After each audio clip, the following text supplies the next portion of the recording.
Adventures in Research.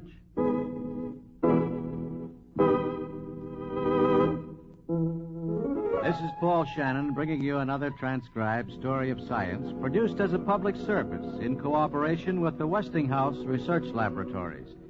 And today bringing you the unusual story of an immigrant boy named Michael Pupin, who came to America penniless and unlearned, but through determination and industry rose to fame as an educator and inventor in his adopted land.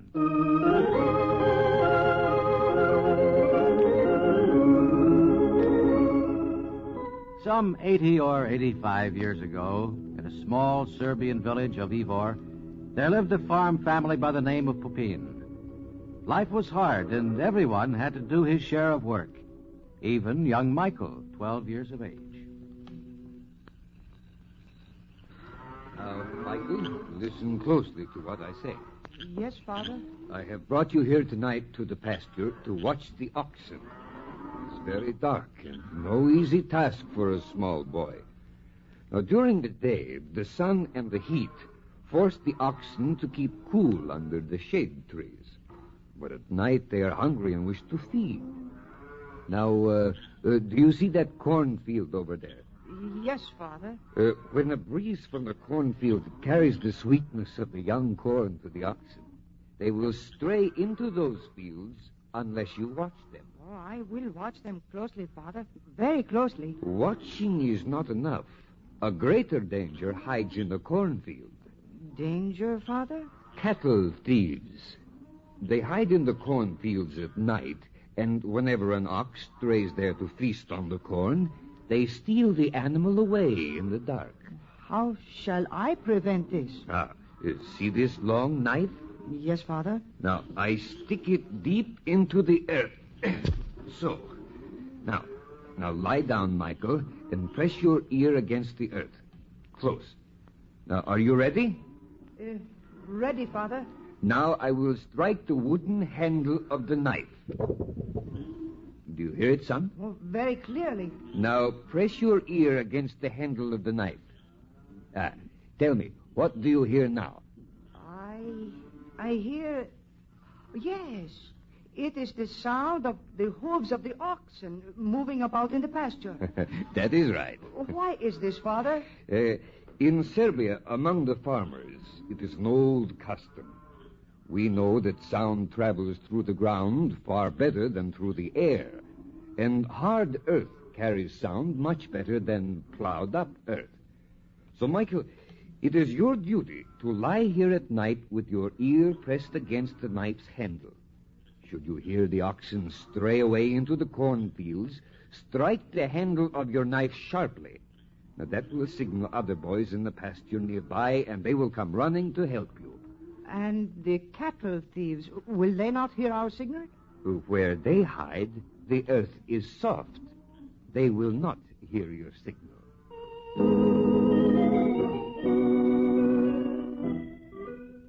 This was Michael Pupin's first acquaintanceship with the phenomena of mechanical vibrations, a fact which stood him in good stead in later years. A few years later, the Pupin family gave permission to Michael to leave for America, there to seek his fortune. My son, we are poor, and therefore cannot send you out into the world blessed with riches. But advice from a father's heart, this I can give to you. Michael, my son, if you wish to make your name in the world, provide yourself with another pair of eyes, the eyes of reading and writing.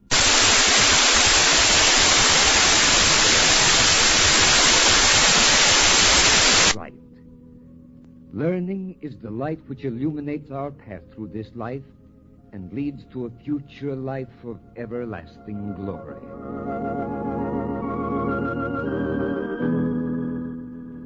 The ship carrying young Pupin to America docked at Hoboken, and the immigrants transferred to Castle Garden to be questioned by the admittance officers. How old are you, boy? 15. What country? Serbia. Well, the immigration law of this country requires that you have sufficient funds on your person so that you will not become a public charge. How much money did you bring with you to America? Oh, only this much. 5 cents? Why, you must be joking. That is all I have. Do you have relatives here? No relatives. Any friends? No friends. Don't you know anyone in this country? Oh, yes. Yes, in Serbia, I study in school about Benjamin Franklin and his kite, and I know Abraham Lincoln, and I know Uncle Tom's cabin. Well, you chose good company, boy, but not much help in getting you admitted. Do you have a trade? What does this mean, trade? Well, have you ever worked at anything, such as farming, carpentry, stonemason, shoemaker, a tailor? No, nothing. But I will learn. This is what brings me to America, to learn. 5 cents to your name. No relatives, no friends, and no skills. Oh, you're a very poor risk. Risk? What is this risk? It's... Oh, well, forget it. I'll make an exception in your case. Okay, go ahead.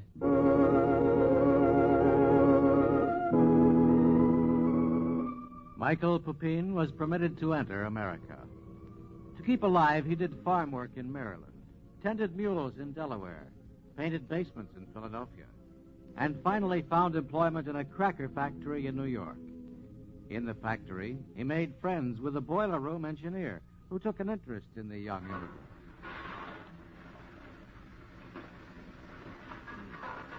That's enough, Cole boy. Shut the door. Sit yourself down and rest. Well, you still want to be a fireman when you grow up, Michael? Oh, yes. A boiler fireman like you, Mr. Jim. No, my lad. You must aim higher, much higher. That takes book learning. Here, I brought you a present. It's second-hand, but it's still good. Oh, a book. Oh, thank you, Mr. Jim. It's a dictionary. And the first thing you've got to do is learn English. Every time you come across a new word that you don't understand, you just look it up in this book. Oh, I will look it up, yes. Next, you must go to school. That is my dream. A cousin of mine goes to Cooper Union Night School. I'll talk to him, see about getting you into classes. Oh, thank you, Mr. Jim. I wish to learn very much. Well, that's the right idea, boy. This is a growing country. There's opportunity all over this land. Study. Go to school. Prepare yourself for when your chance comes.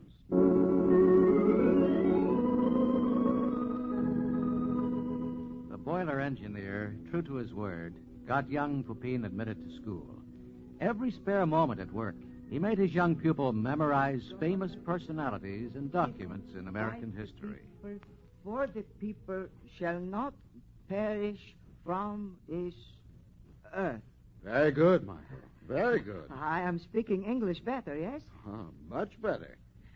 Tomorrow we'll try my favorite poem, The Village Blacksmith. Mr. Jim. Yes, Michael? In the library at school is a big picture with many fine-looking men.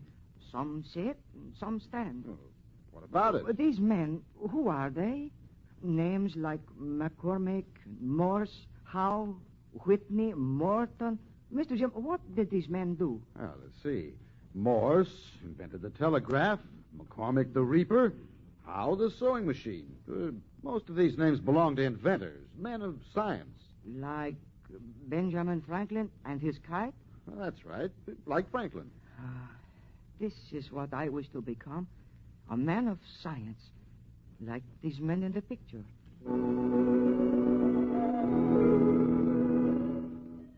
Soon Michael Pupin was just that, a man of science. At 21, he entered Columbia College, winning the coveted Tyndall Fellowship for advanced study at Cambridge. Abroad, he became fascinated by the Faraday-Maxwell electromagnetic theory. After a year at Cambridge, he transferred to the University of Berlin to complete his doctorate under the famous German physicist von Helmholtz. On his return to America in 1889, Dr. Pupin was assigned to teach mathematical physics in the new Department of Electrical Engineering at Columbia. With his assistant, Crocker, the two men went to examine their new quarters. Well, Crocker, what do you think of our new home? The truth? Naturally, the truth. It looks like a cow shed. Yes, it isn't very large. Nor is our laboratory too well equipped. One motor, one dynamo, an alternator, and some measuring instruments. And 2 green instructors. We will expand, Crocker. It's up to us to expand if we want to make any impression upon the electrical art. Oh, we'll expand, Professor. Be sure of that. What makes you so confident? You have no idea how rapidly an inexperienced teacher expands when he tries to teach a new subject to pupils who are poorly prepared. The basic theoretical courses in electrical engineering were taught by Dr. Pupin in the morning. In the afternoon, he gave laboratory instruction. In the evening, working in the cowshed, he found time to carry on experimental research. And from this came Michael Pupin, the inventor. All of us know today that it's a simple thing to tune a radio. Just by twisting a dial or pushing a button, we get music, drama, sports, like magic. But when wireless or radio first came into being, this magic was unknown. A big problem was how to send and receive messages so they would not interfere with one another. This problem was solved by Michael Pupin. In an electrical circuit having a coil and a condenser, the moving electricity has a definite inertia and a definite electrical stiffness. Hence, it will have a definite pitch or frequency, just like a tuning fork or even a vibrating knife stuck into the hard ground. It is obvious, therefore, that an electrical resonator, the pitch of which can be changed by adjusting its coil or condenser or both, is a perfect parallel to the acoustical resonator. I call my invention selective tuning. Electrical tuning was not the only invention of the immigrant inventor. He perfected a type of telephone repeater or induction coil, which first made possible long-distance telephony. The electrical vibrations in a telephone line can be likened to the simple mechanical motions in a vibrating string. Small weights placed along the string at several intervals of the wavelength will enable the desired frequencies to be transmitted much more efficiently than otherwise. So it is with the telephone line. Localized induction coils placed at predetermined intervals in the line will maintain the desired tone distinctions and power of signal. Michael Pupin was indeed a versatile man of science. He discovered secondary X-ray radiation and made a long list of contributions to the wide field of telegraph, telephone, and wireless communication. And honors and prizes came to the immigrant inventor. The Elliott Crescent Medal for Distinction in Physics. The presidency of the Institute of Radio Engineers. The Edison Medal. The Hebert Prize of the French Academy. The presidency of the New York Academy of Science. 18 honorary degrees.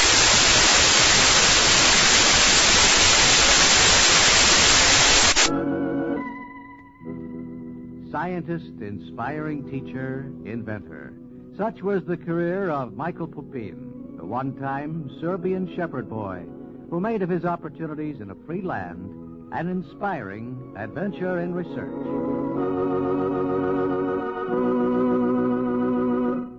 And that's today's Adventures in Research, produced in cooperation with the Westinghouse Research Laboratories.